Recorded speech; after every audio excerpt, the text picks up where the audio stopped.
Ammonia வாயு அகற்றும் பணி நாளை தொடங்கப்படும் என தெரிவிக்கப்பட்டிருக்கிறது. இந்த அமோனியா வாயு கசிவு விபத்தில் 18 பேர் உயிரிழந்திருக்கக்கூடிய சூழலில் அதை அகற்றுவதற்கான பணி நாளை தொடங்கப்படும் என தெரிவிக்கப்பட்டிருக்கிறது. இறால் பதப்படுத்தும் தொழிற்சாலையில் அமோனியா வாயு கசிவு ஏற்பட்டிருந்த நிலையில் இந்த நடவடிக்கை மேற்கொள்ளப்பட்டிருக்கிறது. நாளை மற்றும் நாளை மறுநாள் அமோனியா வெளியேற்றப்பட உள்ள நிலையில் இன்று முன்னேற்பாடுகள் தீவிரமாக நடைபெற்று வருகிறது.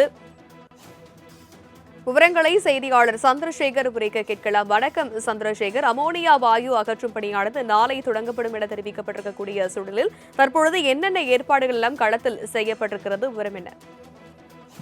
வணக்கம் தனலட்சுமி.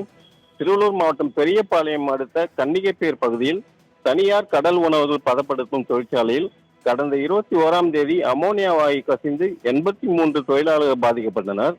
இதில் 18 தொழிலாளர்கள் உயிரிழந்துள்ளனர். தொழிற்சாலையில் சேமித்து வைக்கப்பட்டிருந்த சுமார் 400 டன் கடல் உணவுகள் கிடங்குகளுக்கு அனுப்பி வைக்கப்பட்டுள்ளன. இந்த சூழ்நிலையில் சனி மற்றும் ஞாயிற்றுக்கிழமைகளில் தொழிற்சாலையில் உள்ள 2 டன் அமோனியா வாயு அகற்றப்பட உள்ளதாக மாவட்ட ஆட்சியர் அறிவித்துள்ளார். அமோனியா வாயுவை அப்புறப்படுத்துவதற்கான முன்னேற்பாடுகள் தொடர்பாக மாவட்ட ஆட்சியர் கவிதா தொழிற்சாலையில் இன்று நேரில் ஆய்வு மேற்கொண்டார். தேசிய பேரிடர் மீட்பு படை, தீயணைப்பு வீரர்கள், Madras fertilisers limited, Chennai petroleum corporation limited ஆகிய நிறுவனங்களில் உள்ள தொழில்நுட்ப வல்லுநர்கள் ஆகியோருடன் மாவட்ட ஆட்சியர் கவிதா ஆலோசனை நடத்தினார். அமோனியா வாயு அகற்றப்படும் போது மேற்கொள்ளப்பட வேண்டிய பாதுகாப்பு அம்சங்கள் குறித்து வல்லுநர் குழுவிடம் மாவட்ட ஆட்சியர் கேட்டறிந்தார்.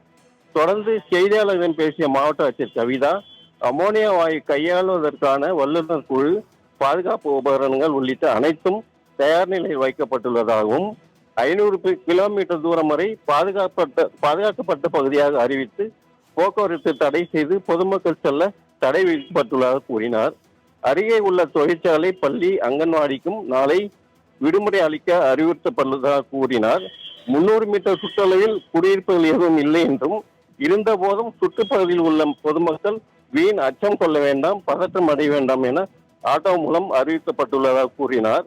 தொழில்நுட்ப வல்லுநரை கொண்டு நாளை தொழிற்சாலையில் இருந்து அமோனியா வாயுவை பாதுகாப்பாக அப்புறப்படுத்த திட்டமிட்டுள்ளதாகவும், சனிக்கிழமை காலை 8 மணி முதல் மாலை 5 மணி வரை இந்த பணி நடைபெறும் எனவும், நாளை மாலைக்குள் அமோனியா வாயு முழுவதும் வெளியேற்றும் பணிகள் முடிவடையாவிட்டால் ஞாயிற்றுக்கிழமை 2வது நாளாக அமோனியா வாயு அகற்றும் பணிகள் மேற்கொள்ளப்படும் என்று மாவட்ட ஆட்சியர் கவிதா தெரிவித்தார். தனலட்சுமி,